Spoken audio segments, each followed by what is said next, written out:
Assalamualaikum warahmatullahi wabarakatuh.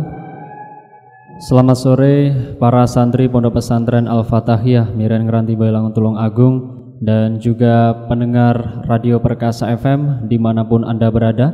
Sore hari ini kita kembali lagi berjumpa di acara Zona Islami spesial Ramadan 1443 Hijriah live dari Pondok Pesantren Al-Fatahiyah Miren Ngranti Bailangun Tulung Agung. Kajian kitab hadis Arba'in Nawawi nomor hadis 22 dan 23 akan dikaji pada sore hari ini oleh Kiai Anam Muhsin. Dan yang pertama nomor hadis 22 akan langsung disampaikan oleh Kiai Muhammad Anam Muhsin. Semoga.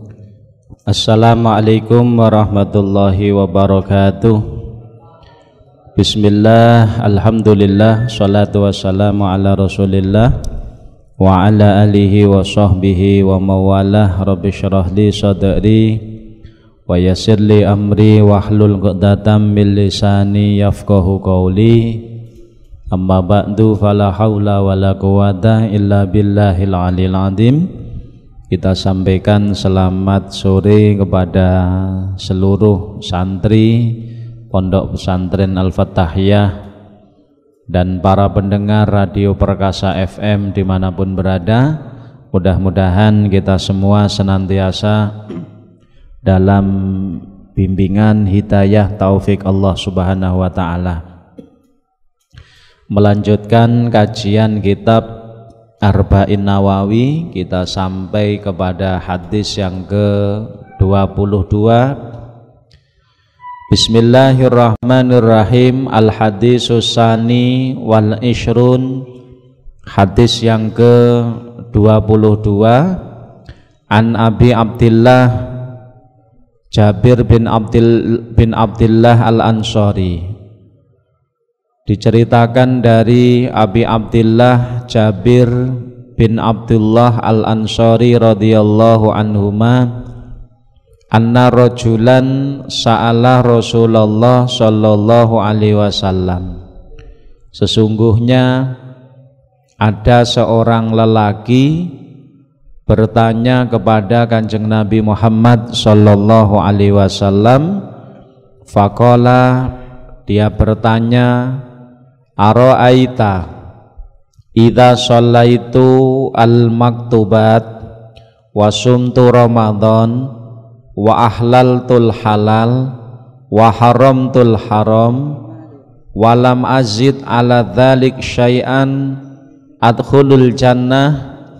Qala sallallahu alaihi wasallam, na'am. Rawahu Muslimun. Wa makna haramtul haram ijtanabtuhu wa makna ahlaltul halal fa'altuhu mu'taqidan hillahu. Dalam hadis yang ke-22 ini dari sahabat Abu Abdillah Jabir bin Abdillah Al-Ansari radhiyallahu ta'ala anhuma. Ada seorang lelaki bertanya kepada Kanjeng Nabi Muhammad sallallahu alaihi wasallam. Nama seorang lelaki tersebut adalah Nu'man bin Naufal. Nu'man bin Qawqal. Jadi Nu'man bin Qawqal bertanya kepada Nabi Muhammad sallallahu alaihi wasallam. Pertanyaannya, ara'aita idza sholaitul maktubah, ya Rasulullah, jelaskan kepadaku idza sholaitu al maktubah, apabila aku melakukan sholat 5 waktu, wasumtu Ramadan, dan aku melakukan puasa Ramadan,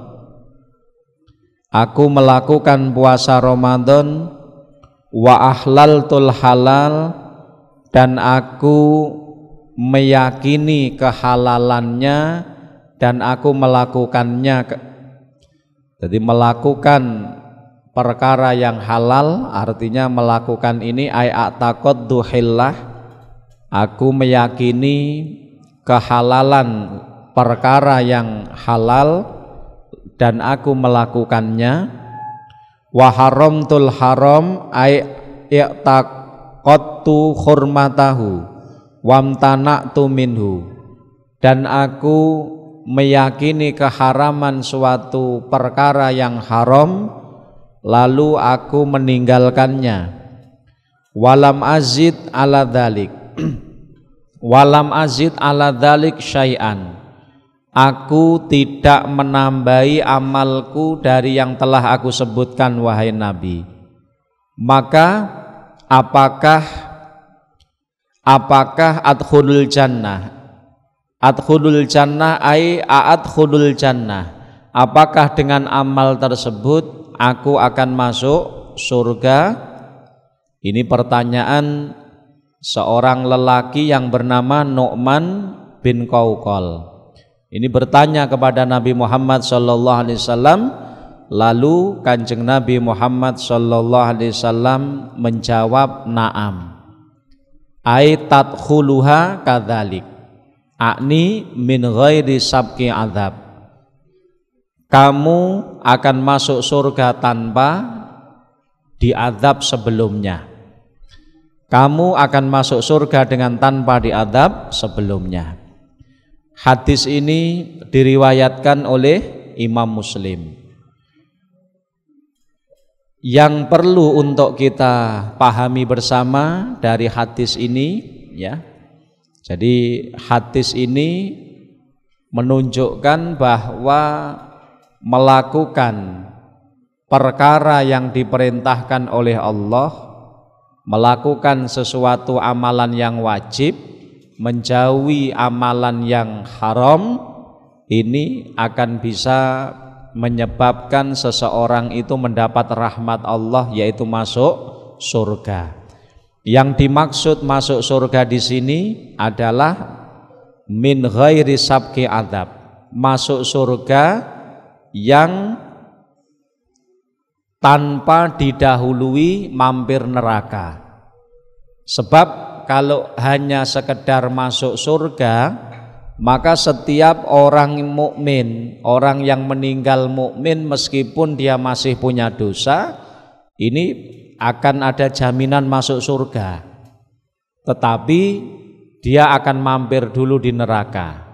Tetapi apabila orang tersebut, ya, sebagaimana yang ditanyakan di dalam hadis ini, jadi kalau orang yang beriman itu melakukan sholat 5 waktu, mengerjakan puasa Ramadan, lalu menghalalkan yang halal, artinya perkara sing halal diyakini kehalalannya, dan perkara yang haram diyakini keharamannya, lalu ditinggalkan, walam azid ala dzalik syai'an, tidak menambahi dari amal yang telah disebutkan tadi.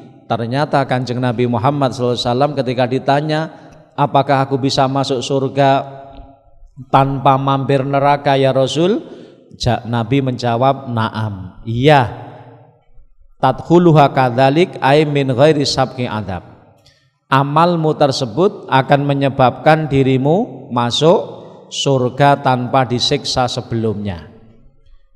Nah, dari sini orang masuk surga itu ada 2. Yang pertama, masuk surga tanpa mampir neraka. Orang yang masuk surga tanpa mampir neraka, ini apabila dia meninggal dalam keadaan iman, Islam, dan ketika dia meninggal tidak ada dosa yang belum diampuni oleh Allah. Kalaupun toh dia punya dosa, dosanya sudah diampuni oleh Allah sebelum meninggal. Maka orang seperti ini akan masuk surga tanpa mampir neraka. Yang kedua, masuk surga tapi ba'da dukhulin nar. Yang kedua adalah orang yang akan masuk surga tetapi sebelumnya dia mampir di neraka. Ini bagi siapa? bagi al-mu'min al-asi, orang mukmin yang maksiat, orang yang ketika meninggal dunia dalam keadaan iman, cuman dia memiliki dosa sampai meninggal belum diampuni oleh Allah Subhanahu wa ta'ala. Maka orang ini karena dia meninggal dunia dalam keadaan iman, insya Allah pasti akan masuk surga. Tetapi karena dia punya dosa sampai mati belum diampuni oleh Allah, dia akan mampir dulu di neraka sesuai dengan waktu hukumannya di neraka. Setelah itu dia akan dimasukkan ke dalam surga. Ini berlaku bagi al-mu'min al-asi, orang mukmin yang maksiat kepada Allah Subhanahu wa ta'ala. Faman mata mu'minan kuti'alahu bidukhuliha.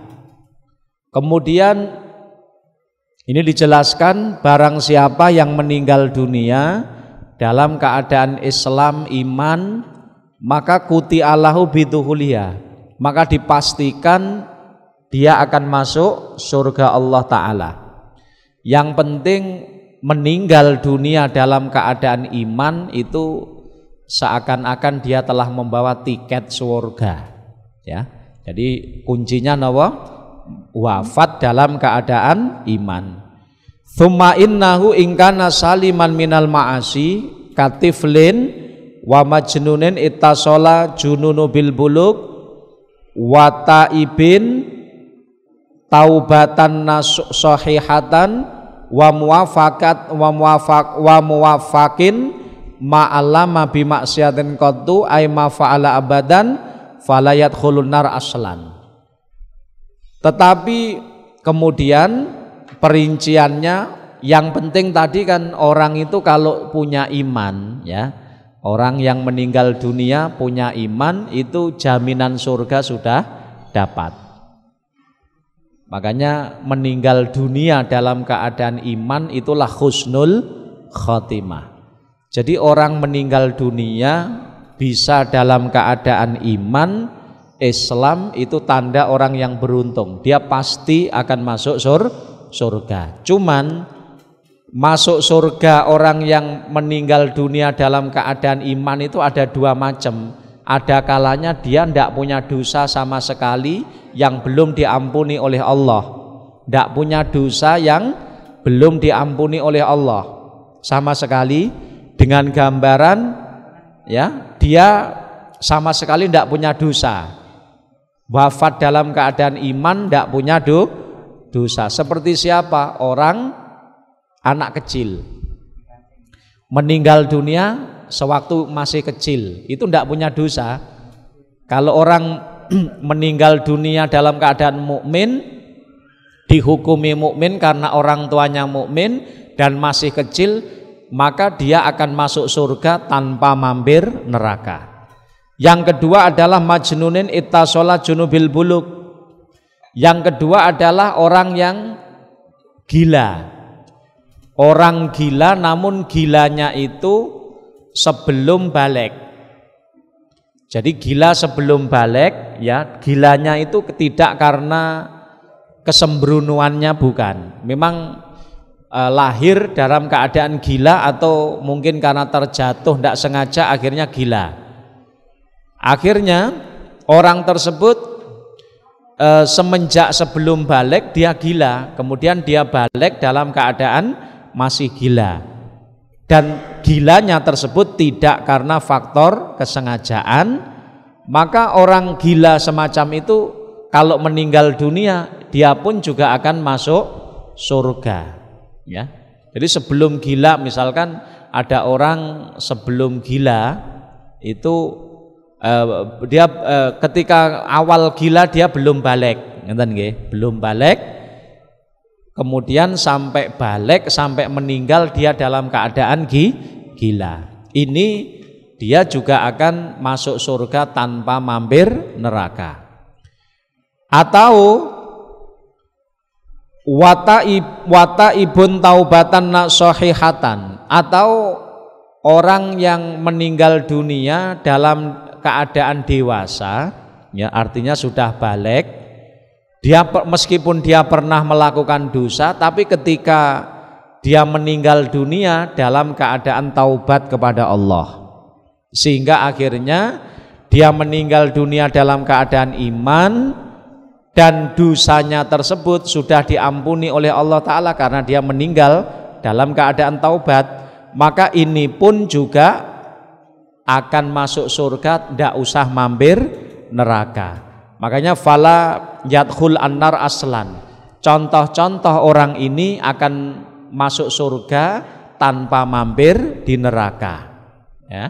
Jadi pertama, anak kecil meninggal dunia dalam keadaan masih kecil atau dalam keadaan gilanya tersebut sebelum dimulai, sebelum dia balik sampai meninggal, dan sebab gilanya itu karena bukan kesembronoannya, atau meninggal dunia dewasa, ya, dan meskipun pernah melakukan dosa tetapi dia meninggal sudah dalam keadaan bertaubat kepada Allah Ta'ala sehingga Allah mengampuni dosa-dosanya, maka orang ini akan masuk surga tanpa mampir neraka, tanpa mampir neraka.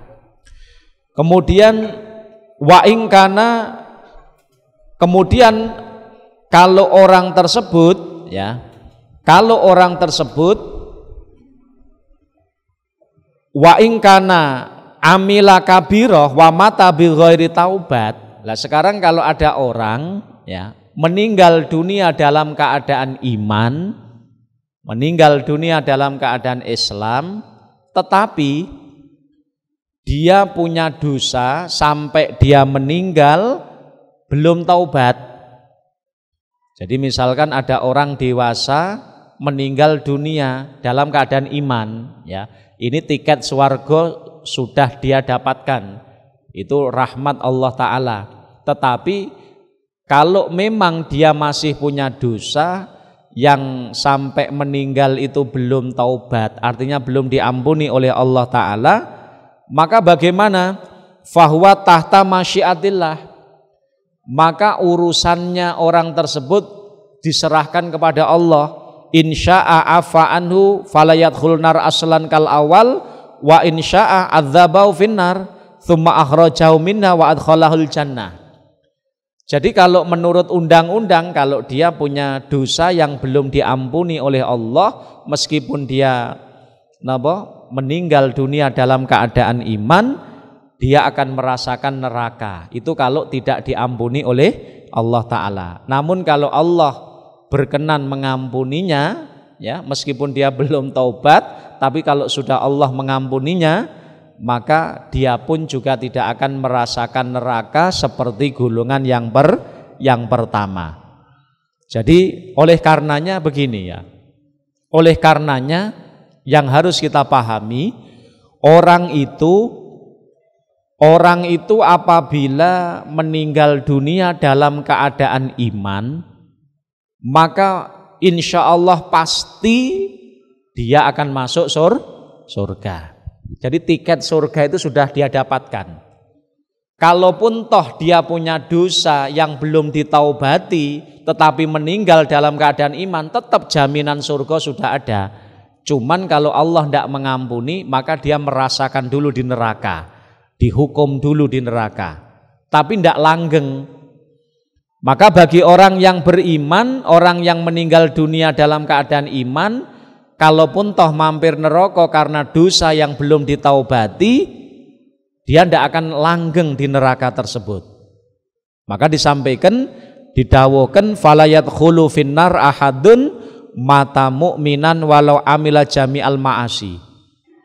Jadi orang itu tidak akan langgeng di neraka apabila dia meninggal dunia dalam keadaan iman, walau amila jami'al ma'asi, meskipun dia melakukan semua bentuk kemaksiatan, yang penting tidak mengeluarkan dia dari keimanan. Meninggal dunia dalam keadaan iman itu meskipun dia banyak dosanya dan belum diampuni, ya, maka suatu saat dia akan dimasukkan surga meskipun sebelumnya harus mampir neraka. Kemudian wa amma ma sabata fil ahadits as-shahihah min anna ba'dal kabair yamna'u dukhulal jannah kaqatir rahim wal kibir fa maknahu adamu dukhuliha ma'asabikin au huwa mahmulun alal mustahilli. Adapun keterangan yang dijelaskan di dalam hadis sahih bahwa sebagian pelaku dosa besar seperti halnya memutus tali persaudaraan, seperti halnya sombong, itu kan menghalangi masuk surga. Seperti halnya dalam hadis al-kibru napa niku? Layat khul jannah man kana fi qalbi dzarrah minal kibir. Tidak akan masuk surga orang yang dalam hatinya ada kesombongan meskipun seberat biji sawi atau seberat semut pudak. Itu kan ada sebagian dosa besar yang menghalangi dirinya masuk surga. Ini bagaimana? Meskipun zahirnya hadis kan meskipun dia mati dalam keadaan iman. Dijawab fa maknahu adamu dukhuliha ma'asabikin. Artinya hadis yang menjelaskan seperti layat khulul jannah man kana fi qalbi dzarrah minal kibir, tidak akan masuk surga orang yang dalam hatinya ada kesombongan, itu diarahkan tidak bisa masuk surga ai ma'asabikin, tidak bisa masuk surga bersama orang-orang yang masuk surga pertama. Kenapa? Karena dia harus mampir dulu di neraka. Tapi kalau dia meninggal dalam keadaan iman, meskipun mampir neraka tidak akan langgeng. Ini yang harus kita pahami. Maka kuncine mendapat tiket surga itu adalah meninggal dunia dalam keadaan iman. Ya, pokok orang meninggal dunia dalam keadaan iman Islam, dia sudah mendapat insya Allah jaminan surga ada. Cuman ya tadi, kalau dia punya dosa belum diampuni oleh Allah Ta'ala, maka mampir dulu di neraka. Kemudian fa'in kila, apabila diucapkan hadis ini seakan-akan memberikan satu pemahaman bahwa amal soleh itu menjadi sebab masuk surga. Padahal Kanjeng Nabi kan dawuh layut khila ahad dan amalu al jannah. Seseorang itu amalnya seseorang itu tidak akan bisa memasukkan dia ke dalam surga. Lalu Kanjeng Nabi Muhammad mengatakan, Kanjeng Nabi dawuh amalnya seseorang tidak akan bisa memasukkan ke dalam surga. Lalu para sahabat bertanya, wala anta ya Rasulullah, bagaimana dengan dirimu wahai Nabi? Sama, wala ana, saya juga begitu, kecuali kalau Allah merahmatiku, kecuali dengan rahmat dan anugerah Allah Subhanahu wa ta'ala. Bagaimana dengan korelasi dari dua hadis tersebut? Maka dijawab bi annal amal alladzi yakunu sababan lidukhul jannah, amal yang menjadi sebab masuk surga niku innama huwal makbul la ghairu, apabila amal itu diterima oleh Allah. Wala syakka, tidak ada kemamangan, annal qabul rahmatun minallah. Jadi amal yang bisa menjadi sebab orang masuk surga itu amal yang diterima, ibadah yang diterima, bukan sekedar ibadah yang diterima Allah. Dan kita harus tahu diterima itu adalah rahmat Allah. Berarti dengan begitu masuk surga itu sejatine adalah karena rahmat Allah Subhanahu wa ta'ala. Baik, kita lanjutkan kajian kitab hadis Arba'in Nawawi nomor hadis 23 akan dilanjutkan oleh Kiai Muhammad Anam Muhsin. Ya, kita teruskan ya kajian hadis yang ke-23. Bismillahirrahmanirrahim. Al-hadis ats-tsalisu wal ishrun. Hadis yang ke-23. An Abi Malik Al-Haris bin Asim Al-Ash'ari radhiyallahu ta'ala anhu qala Rasulullah sallallahu alaihi wa alihi wasallam at-tahur syatrul iman walhamdulillah tamla'ul mizan wa subhanallah walhamdulillah tamla'ani au tamla'u ma bainas sama'i wal ardh wassalat nurun wassadaqah burhanun wassabru diya wal Qur'an hujjatun lak au alaik kullun nas yaghdu faba'iun nafsah famu'tiquha au maubiquha rawahu Muslim. Hadis yang ke-23 diceritakan dari sahabat Abi Malik Haris bin Asim al-Ash'ari. Sahabat Abi Malik al-Haris bin Asim al-Ash'ari radhiyallahu ta'ala anhu, qala Rasulullah sallallahu alaihi wasallam, Kanjeng Nabi Muhammad sallallahu alaihi wasallam bersabda, at-tuhur, ya. Jadi at-tuhur bi dhammi ta. At-tuhur. At-tuhur syatrul iman. Jadi napa niku bersuci, kebersihan, mensucikan itu adalah separuh keimanan. Walhamdulillah tamlaul mizan, kalimat alhamdulillah itu memenuhi timbangan amal. Subhanallah walhamdulillah itu memenuhi keduanya. Au tamla'u ma bainas sama'i wal ardh, atau memenuhi tempat antara langit dan bumi. Wassolatu nurun, solat adalah cahaya, sodakoh burhan, sedekah itu tanda bukti keimanan. Wasobru diya, kemudian kesabaran itu adalah napa niku cahaya. Wal Qur'an hujjatun lak au alaik, Al-Qur'an ini hujjah yang bermanfaat untukmu atau memberatkanmu. Kullun nas yaghdu, setiap manusia itu ibaratnya orang yang berjalan. Ada kalanya dia menjual dirinya, fabai'un nafsah, lalu dia menjual dirinya, famu'tikuha, ada kalanya dia memerdekakannya, au mubiquha, atau mencelakakan dirinya. Hadis rawahu Muslim. Dalam hadis ini pertama Kanjeng Nabi dawuh at-tuhur syatrul iman. Jadi bersuci itu separuh iman. At-tuhur bidhammi ta wa huwa lughatan at-tanazzuh wa tatahhur minal ahdas wal anjas. Jadi yang dimaksud at-tuhur itu secara lughatan adalah at-tanazzuh. Jadi wa tatahhur, bebersih.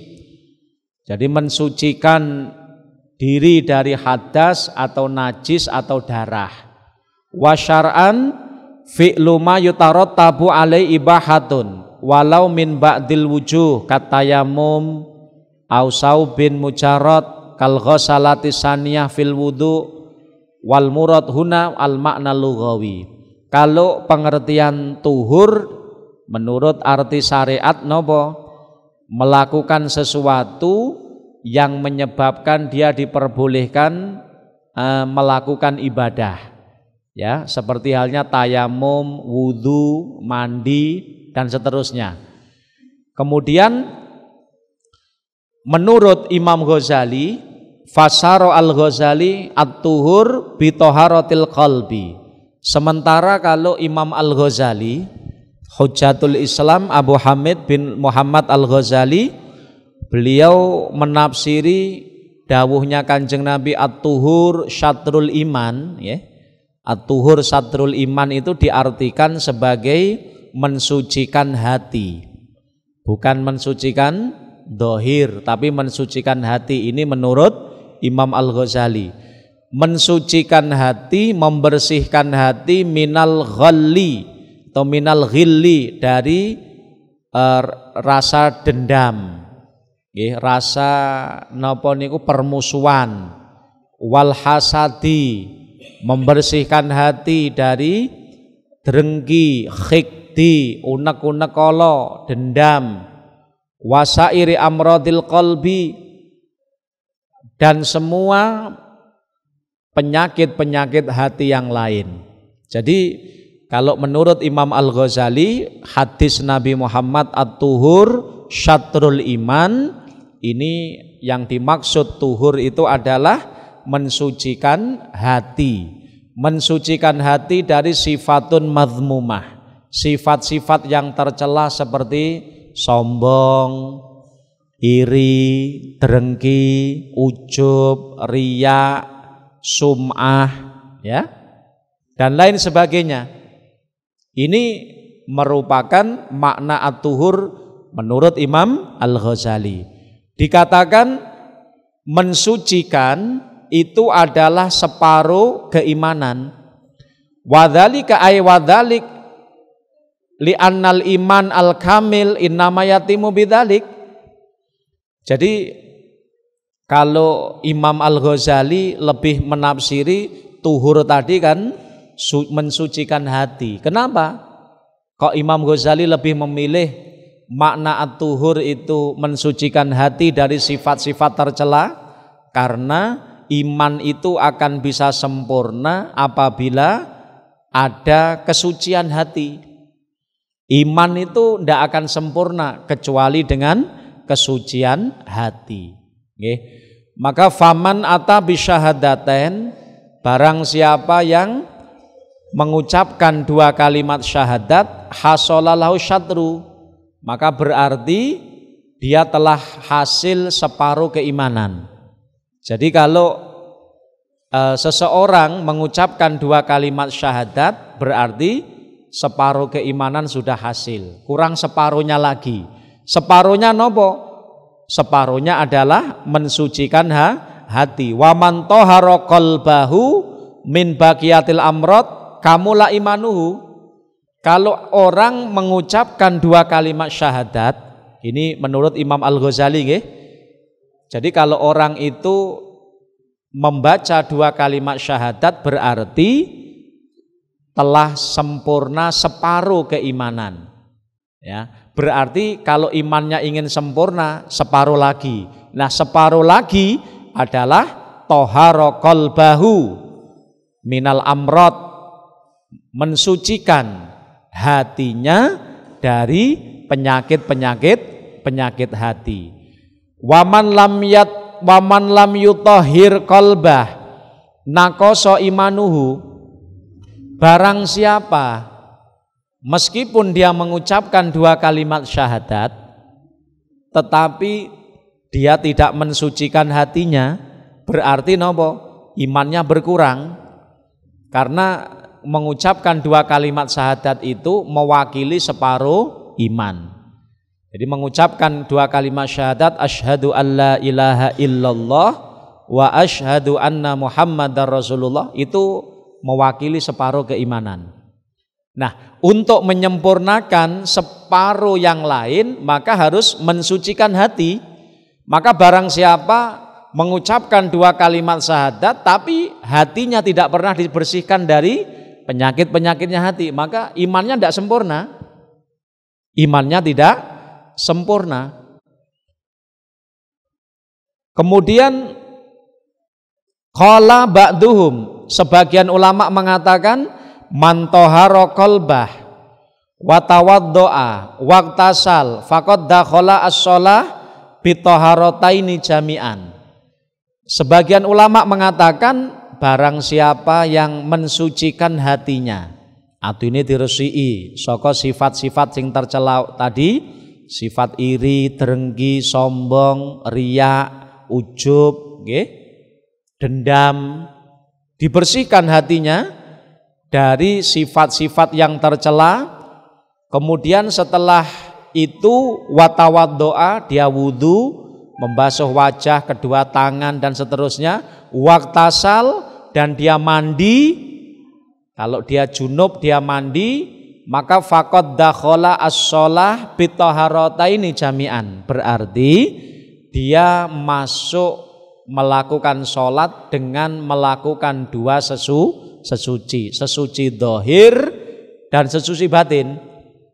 Dan ini kesempurnaan. Orang yang bisa begitu sempurna itu ya.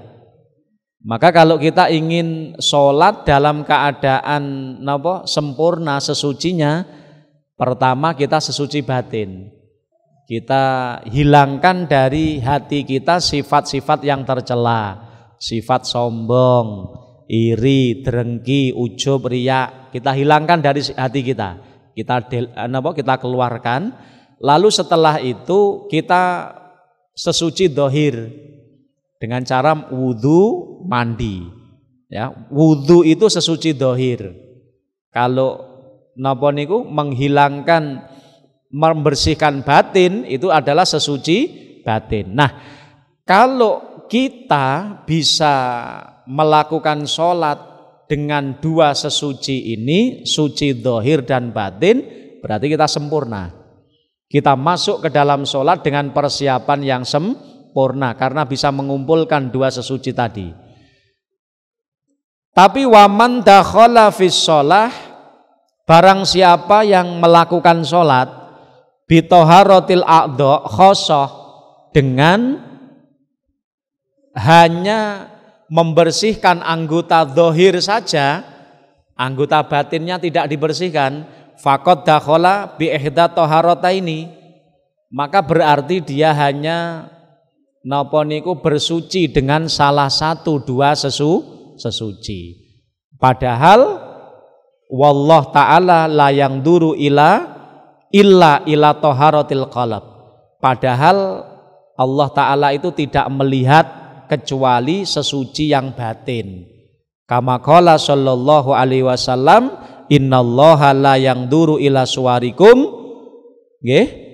wa absyarikum walakin yangduru ila qulubikum. Jadi sesungguhnya Allah Subhanahu wa taala itu tidak melihat bentukmu, tidak melihat bentuk zahir kita, tidak melihat rupa kita, tetapi yang dilihat oleh Allah adalah hati kita. Oleh karenanya ini sebagai motivasi ya bagi kita, kalau kita ingin sholat, kita hendaknya berusaha dengan dua sesuci. Pertama sesuci batin, kita bersihkan batin kita dari iri, dengki, sombong, ujub, sifat-sifat tercela, sifatnya hati yang tercela. Setelah itu kita wudhu. Kemudian subhanallah walhamdulillah, alhamdulillah tamla'ul mizan. Jadi kalimat alhamdulillah itu memenuhi timbangan amal. Subhanallah walhamdulillah itu pahalanya memenuhi antara langit dan bumi. Salat itu sebagai cahaya kita di alam barzah, cahaya kita di akhirat, cahaya kita di Shiratal Mustaqim. Kemudian sedekah itu burhan, sebagai tanda kesungguhan akan keimanan kita. Sebab kenapa? Terkadang orang itu mengaku beriman, mengaku iman, cuman munafik, ya, dia bakhil. Maka sedekah ini adalah sebagai burhan, sebagai tanda kebenaran iman kita. Wasabru, dia kesabaran itu adalah pepadang cahaya, sedangkan Quran itu bisa menjadi hujjah yang bermanfaat untuk kita apabila kita mengamalkannya, dan hujjah yang memberatkan kita apabila kita tidak melakukannya. Maka mudah-mudahan Allah Subhanahu wa taala jadikan kita orang-orang yang dekat dengan Allah Subhanahu wa taala.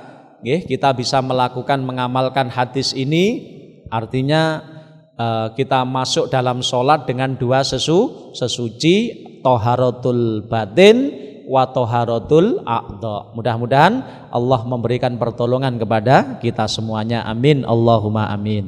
Amin Allahumma amin. Sebagai penutup kajian sore kita pada hari ini dan menjadi keberkahan, ditutup dengan doa oleh Kiai Muhammad Anang Muhsin.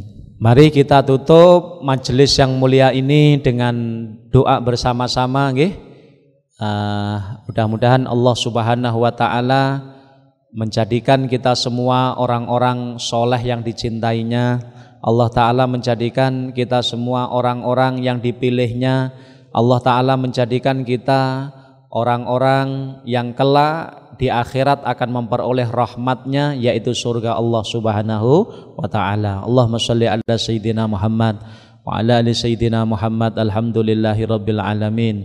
Allahumma barik lana fi hayatina, Allahumma barik lana fi arzakina, Allahumma barik lana fi ulumina, Allahumma barik lana fi dzurriyyatina wa ahlina wa talamidina, zaujatina, auladina. Allahumma rzuqna ilman nafi'a, amalan sholihan maqbula. Rabbana atina fid dunya hasanah, fil akhirati hasanah, qina adzabannar.